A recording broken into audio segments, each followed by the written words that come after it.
Något sånt. Så är den på.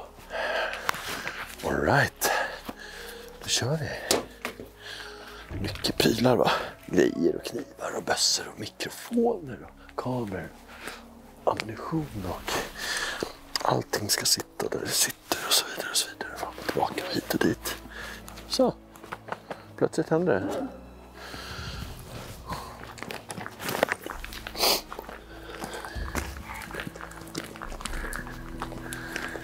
Alltså vilken jävla dag. Solen skiner. Det är en ganska tydlig västlig vind. Och ja. Typ 2+. Varmt välkomna till ännu ett avsnitt av Jakt. Vad så roligt att ni kollar. Jag blir så glad varje gång. Idag jagar vi med ställande hund på Svea skogsmarker. Jag och Börje går här med hans vovve som är en ung hund. Så vi ska prova lite här. Vi har några andra hundekipage som är ute här på markerna också och rotar. Vi jagar vildsvin men framförallt jagar vi älg. Vi var ju här för ett tag sedan och hade hageljakt på rådjur. Då sköt jag inget rådjur men jag såg 8 olika älgar. Och det var bara några veckor sedan. Så här vet vi att det finns älg. Och här finns det nästan alltid älg året runt. Den här Börjes unghund, den blir lite så här konfunderad när det är jag och så är Börje och så är det han som sköter kameran här. Och då är vi helt plötsligt 3 pers. Och hunden fattar liksom inte riktigt vad det är vi håller på med. Vad ska vi jaga när vi är så här många? Så den håller på att svansa lite kring fötterna på oss. Så nu handlar det liksom lite grann om att försöka få hunden att förstå att det är jakt. Vi ska upp mot en plantering här borta som är, vad kan det vara, 4-5 år någonting. Typ manshöga träd ungefär. Där brukar de stå och gömma sig. Men Stefans hund har ståndskall ett par kilometer norrut. Så vi tar den här vägen, kollar om vi hittar något där. Sen viker vi av norrut mot Stefan och det ståndskallet och ser vad det är för något. Här har helgen varit nyligen. Mumsat. Topparna, skotten här. Eller ja, skott och skott är ju inte så här års, men den där är också rejält avbetad.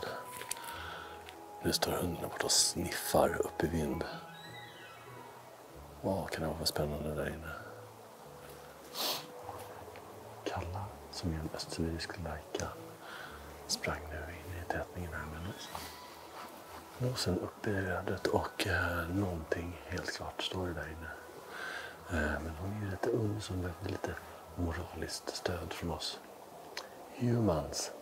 Och nu står vi mest, Börje står och blänger på GPSen och jag står och ser, kollar bara så inte inget helt plötsligt bara sticker ut åt sidan här.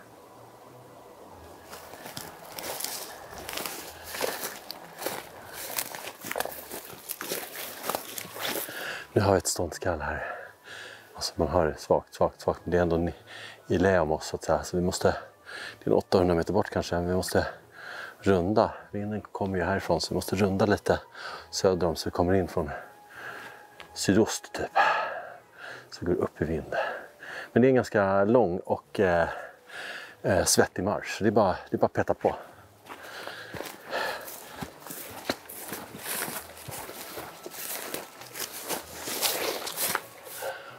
Vad säger jag? 200-300 meter eller?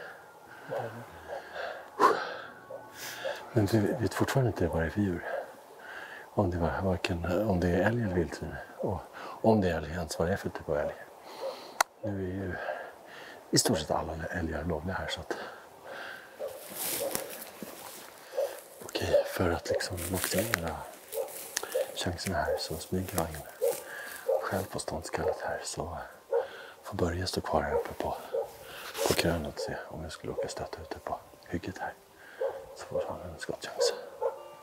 Kör vi så. Jajamän, vi tror vi går ner på vägen här också lite grann och ställer oss lite förhåll. Men det är tydligt mer sydvästlig vind här på höjderna.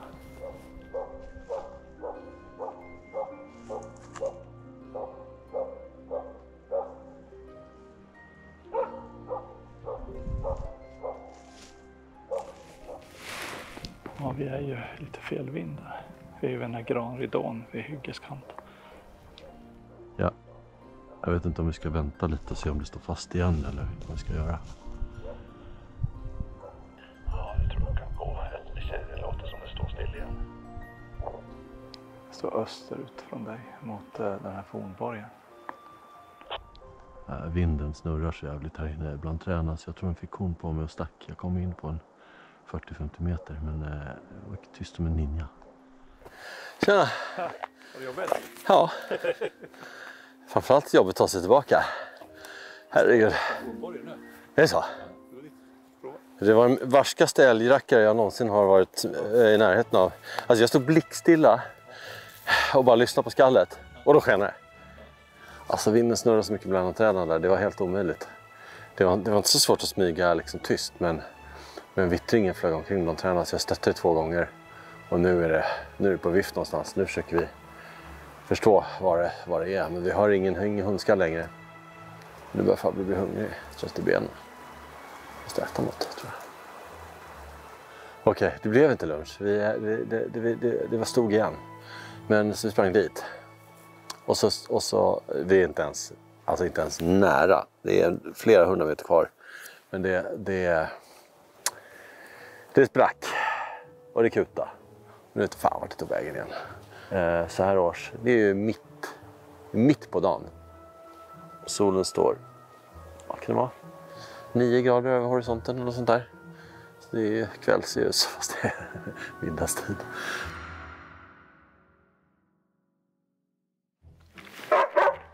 Är du sugen? Va? Är du sugen? All right, dag 2. Det är alltså 4 dagar sedan vi var här sist och jag och Börje går på det igen. Vi har 2 andra hundförare på varsin ände av marken som håller på att försöka se om deras hundar kan hitta någonting. Jagar älg, vi jagar vildsvin. Och vi ska snacka lite om avlysningsjakt och hur det funkar med Börje. Börja berätta, hur tänker man när man har sett igång eller liksom, när blir det avlysningsjakt så att säga? Det är lite varierande i området hur man lägger upp det. Ja. I det här fallet så har vi avlysningsjakten rätt tidigt på kalv och på hondjur. Många områden där brukar vi ha just kalvar, så är ju den stora grejen avlysningsjakt på för att de blir oftast kvar länge på slutet.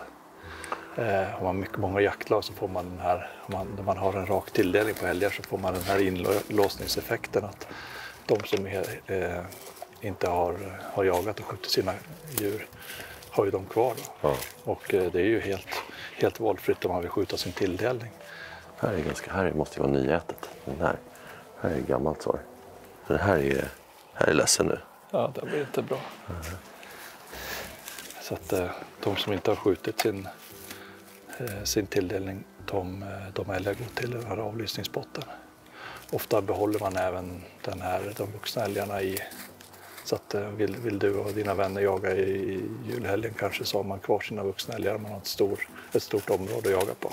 Okej, så de älgarna som finns kvar hamnar i någon sorts gemensam pott då? Precis. Det är det som är liksom det är praxisen där. Okay, ja. Och det vanliga är som sagt att man gör det på kalv och i vissa områden på hondjur också. Hondjuren är svårt att få alla skjutna. Nu är det ståndskall på älg. 1 kilometer åt det hållet. Fast nästan runda ner i vind igen. Bra bit att gå runt här. Ser inte ett skit. Det kommer därifrån. Det kommer rakt dit ser ut. Fuck, jag vänder igen. Det var ståndskall 1 kilometer bort. Så gick det loss. Och var på väg precis rakt hitåt. Men 600 meter österut här ungefär. Så väckte av norrut. Och nu är de ekipaget på väg här. Fortsätter norrut mot norrut bara. Så nu får vi väl chilla en stund tror jag. Se om det ställer sig fast en stund till. Kanske vi kan smyga på efter ett tag.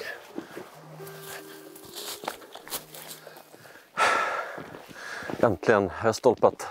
Jag vet inte hur många kilometer jag har gått nu på sista timman. Men det har varit mycket traska genom skogen. Och nu har jag fått en liten macka. Lite varm buljong i magen. Och nu går vi på sista ståndskallet. Himlen öppnade sig för ungefär en timme sedan och det har kommit men en halv decimeter snö. Skithärligt och bra smyga i, det är tyst och fint.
Kuken också. En rova. Det gick undan lite sakta i planteringen. Vi såg de här. Ja, hunden kom fram och kollade till mig och bara, vad kommer du eller? Typ, vad håller du på med? Och jag bara, och så, det var så tätt där inne. Ja, det var helt sjukt. Och när jag fick syn på den, då var det för sent. Ja. Eller då stod den redan och kollade på mig. Ja. Så här. Ja. Och då jag liksom, och du skulle lägga an den, bara nej. Så stack den. Och då såg jag bara rumpan, det var ingen skottläge liksom. Nej, vi hade en, kom ju här i silhuett eller? Sen såg jag inte riktigt vad hunden var heller. Så det var för trångt, för tätt. Det var den dagen va? Det var den dagen, typ 2 mil under fötterna. Mörkret börjar falla. Det är den 20 december och det är alltså den näst kortaste dagen på hela året. Klockan är 2:45 och om 3 minuter går solen ner. Helt perfekt. Där står bilen, snön har smält, jag satte på värmen lite. Men vad fan, på't igen bara. Va? Jag kan inte ge upp bara för det är lite ont i benen. Vi kör en dag till.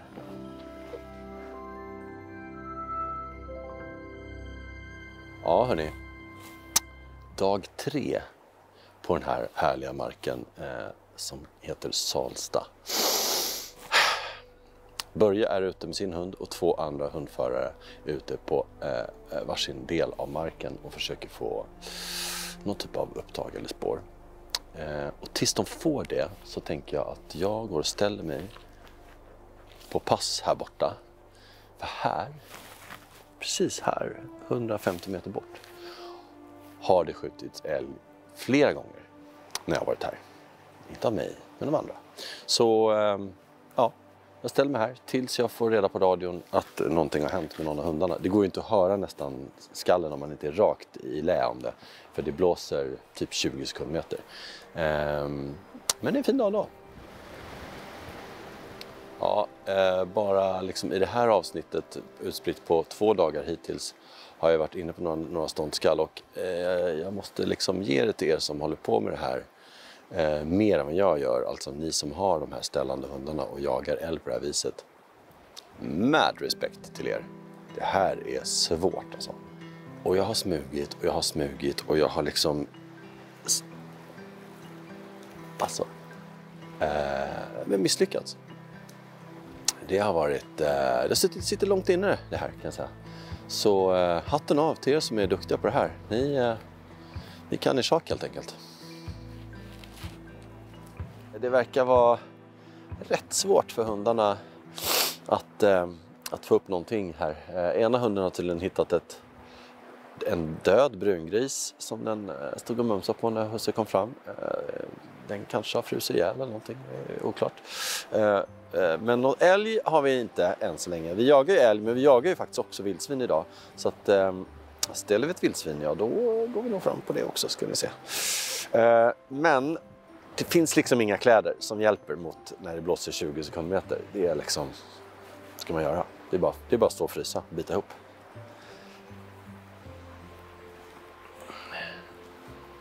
Vad gött.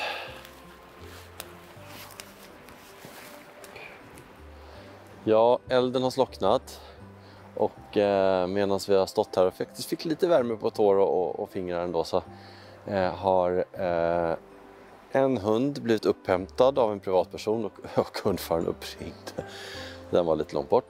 Och en hund har fått upptag på älg, men det drog ut från marken. Så tillbaks till rutan 0 kan man väl ändå säga, eller 1. Ja, just nu händer faktiskt ingenting. Och det är ganska dåligt med älgspår. Det brukar vara jättemycket älgspår på den här marken. Och älgarna gillar verkligen att hänga här på vintrarna. Idag blir det ingen hel dag, för de som kan tror inte att det är några älgar på den här marken idag. Så istället för att stå här och glo och frysa och hundarnas tassar ska gå sönder, skaresnön och så vidare, så bryter vi här helt enkelt. 3:e gången gilt. Blev inte någon gilt i alla fall. Ingen kan ju komma och anklaga oss för att inte ha försökt i alla fall. Ska man ge upp eller ska man försöka en dag till? Alltså, när jag åkte hit i morse var nu är det sista gången. Men nu känner jag kanske lite att så här. Ja.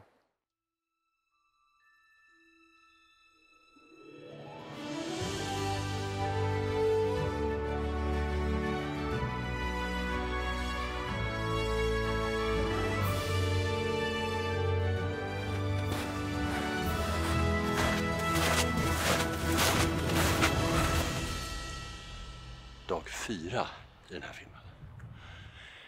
Älgarna har jäckat oss, eller mig i det här fallet. Jag har smugit och jag har gått och jag har smugit igen. Och jag får ändå... Alltså jag är ju rookie på det här. Jag är ganska dålig på att smyga an, tydligen. Men jag har också haft lite oflyt. Det har varit några situationer där det har varit så här, fan om det hade varit lite annorlunda. Lite mindre frasig snö eller inte fullt så här tät skog liksom. Det blåser ganska mycket idag också. Sist blåste det uppåt 20 meter. Idag gör det inte det. Idag kanske blåser 12-14 i byarna, men det är ändå blåsigt. Så de som kan det här säger att det är nog svårt att få älgarna att stå på ståndskall. Alltså står jag här på vass i tornet. Om det blir ståndskall, då sticker jag dit och ser om jag kan göra en ansbygning. Men de tror att det blir svårt idag.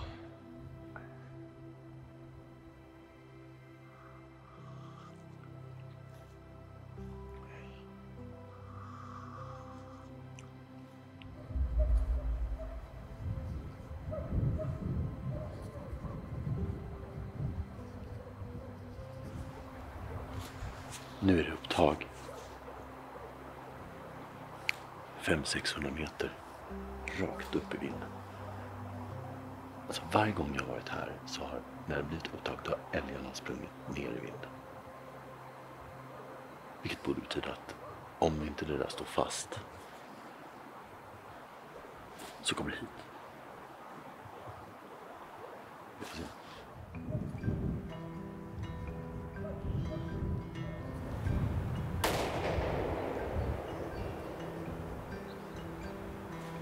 Han sköt den.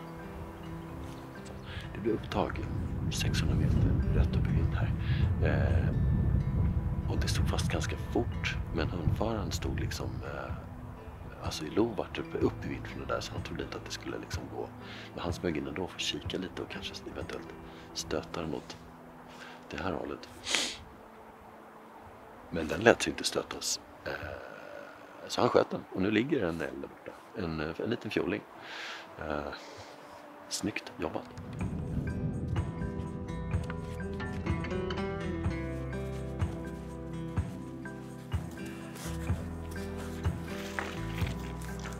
Wow.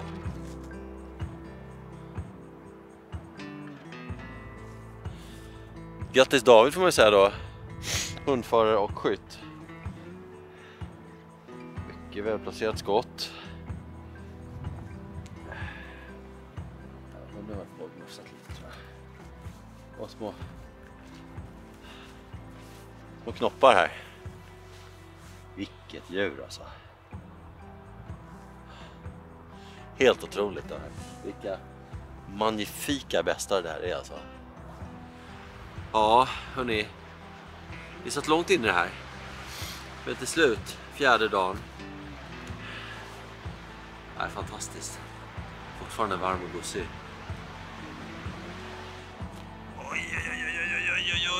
Oj, vad gammal gubben är. Ha det gott hörni. Skitjakt. Ses snart.